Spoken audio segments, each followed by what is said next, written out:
परः गुरु साक्षात् परं ब्रह्म तस्मै श्री गुरवे नमः। నిన్న మొగ్గ ఇవాళ పువ్వు, పువ్వులో సువాసన, పువ్వు పిందె, పిందె కాయ, కాయ పండు, పండయ్యాక ముచికిని విడిచిపెడుతోంది. వసంత ఋతువు వస్తే ఎవరు చెప్పారని మామిడి చెట్టు చిగర్చి కాయలు కాస్తోంది, ఎవరు చెప్పారని వసంత ఋతువు ప్రారంభంలో వేప చెట్టు పువ్వు పూస్తోంది, ఎవరు చెప్పారని పక్కపక్కనే ఉన్న కుంకుడు చెట్టు కుంకుడుకాయ కాసి చేదుకాయలు ఇస్తే పక్కన ఉన్నటువంటి మామిడి పండు తీయగా ఉంటుంది. ఎవరి శాసనానికి ఎటువంటి ప్రాణి కడుపున అటువంటి ప్రాణులే పుడుతున్నాయి. ఎవరి శాసనం వలన పుట్టిన ప్రతి ప్రాణికి అన్నం దొరుకుతోంది. ఆయన ఎవరో ఉన్నాడు, నువ్వు చూడనంత మాత్రం చేత ఆయన లేడు అని చెప్పలేవు. ప్రపంచంలో ఇవన్నీ జరుగుతున్నాయి. భూమి తిరుగుతోంది, సూర్యచంద్రులు ఉదయిస్తున్నారు, అస్తమిస్తున్నారు, ఋతువులు మారుతున్నాయి, సూర్యుడు కదులుతున్నాడు. ఇవన్నీ ఎవరి యొక్క అనుగ్రహానికి, ఎవరి శాసనానికి కదులుతున్నాయి. ఒకడు ఉన్నాడు, ఎవరి అనుగ్రహం కలిగితే జీవుడు అమ్మ కడుపులోకి వచ్చాడు. ఎవరు చర్మము, రక్తము, మాంసము, కొవ్వు, అస్థి, శుక్ల, మేధ అనబడేటటువంటి 7 పొరలతో ఈ శరీరాన్ని తయారు చేశాడు.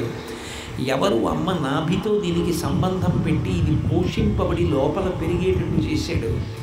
ఎవరు అమ్మ కడుపులోంచి ఈ శరీరం బయటికి వచ్చేటట్టు ప్రసూతి వాయువై బయటికి తోసేశాడు.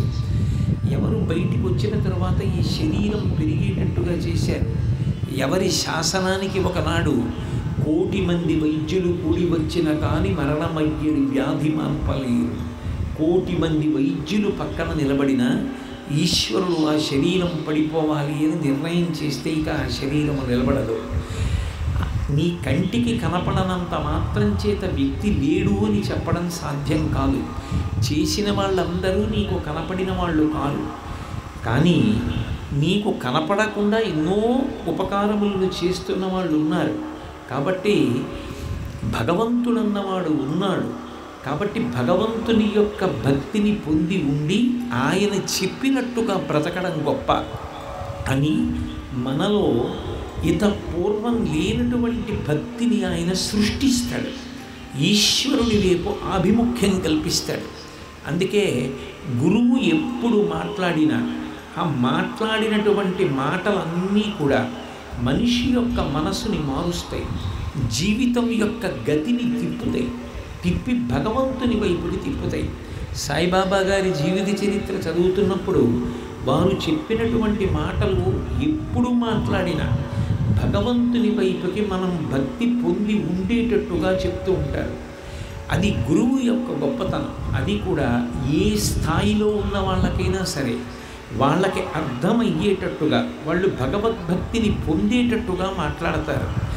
అలా మాట్లాడి పుట్టుకతో లేని భక్తిని తన వాక్కుల చేత కల్పించి భగవంతుని వైపుకి నడిపిస్తాడు. కాబట్టి గురువు సృష్టికర్త. అందుకని గురు బ్రహ్మ. బ్రహ్మగారిని కంటితో చూడలేం, కానీ మనకి భక్తిని, జ్ఞానాన్ని తన బోధ చేత కల్పించేటటువంటి గురువే ఈ భూమి మీద నడిచి వెడుతున్నటువంటి చతుర్ముఖ బ్రహ్మ సృష్టికర్త. ఆ బ్రహ్మగారు కాలంలో పడిపోయే శరీరాన్ని ఇస్తాడు. గురువు కాలమునందు చెదిరిపోయినటువంటి భక్తినిచ్చి ఇక మళ్ళీ శరీరముతో రావలసిన అవసరం లేకుండా భగవంతుని వైపుకి కదుపుతాడు. అందుకే గురు బ్రహ్మ, గురు విష్ణువు. విష్ణువు స్థితికర్త. విష్ణువు లోకములను కాపాడుతూ ఉంటారు.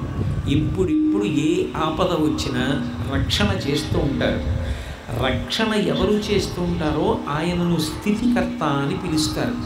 స్థితికర్త అయినటువంటి విష్ణువు లోకములను ఎలా కాపాడుతూ ఉంటారో గురువు కూడా ఆ భక్తి చెదిరిపోకుండా కాపాడుతూ ఉంటాడు. ఎందుకనంటే భక్తికి కూడా ఉత్థాన పతనములు ఉంటాయి.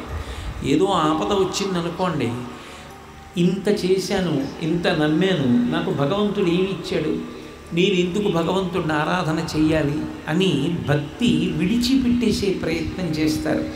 ఒక్కొక్కసారి ఒక్కొక్క కోరిక తీరలేదనుకోండి, భగవంతుడిని విడిచిపెడతారు. పరమ భాగవతోత్తముడైనటువంటి అక్రూరుడు కూడా భక్తిలో అటువంటి వైకలభ్యములకు ఒకప్పుడు గురయ్యాడు. సత్యభామని తనకిచ్చి పెళ్లి చెయ్యలేదన్న కోపంతో ఒకప్పుడు సత్యభామ యొక్క తండ్రి గారైనటువంటి సత్రాజిత్తుని చంపినటువంటి ముగ్గురులో అక్రూరుడు కూడా ఉన్నాడు. భక్తి యందు ఉద్ధాన పతనములు ఉంటాయి. ఆ శమంతకమణిని తీసుకుని కృష్ణ భగవానుడు వచ్చే లోపల కాశీపట్టణానికి వెళ్ళిపోయాడు. కానీ తర్వాత మళ్ళీ విశేషమైన భక్తిని పొంది అదే కృష్ణ పరమాత్మ చేత ఆదరింపబడి వెనక్కి తీసుకురాబడ్డాడు.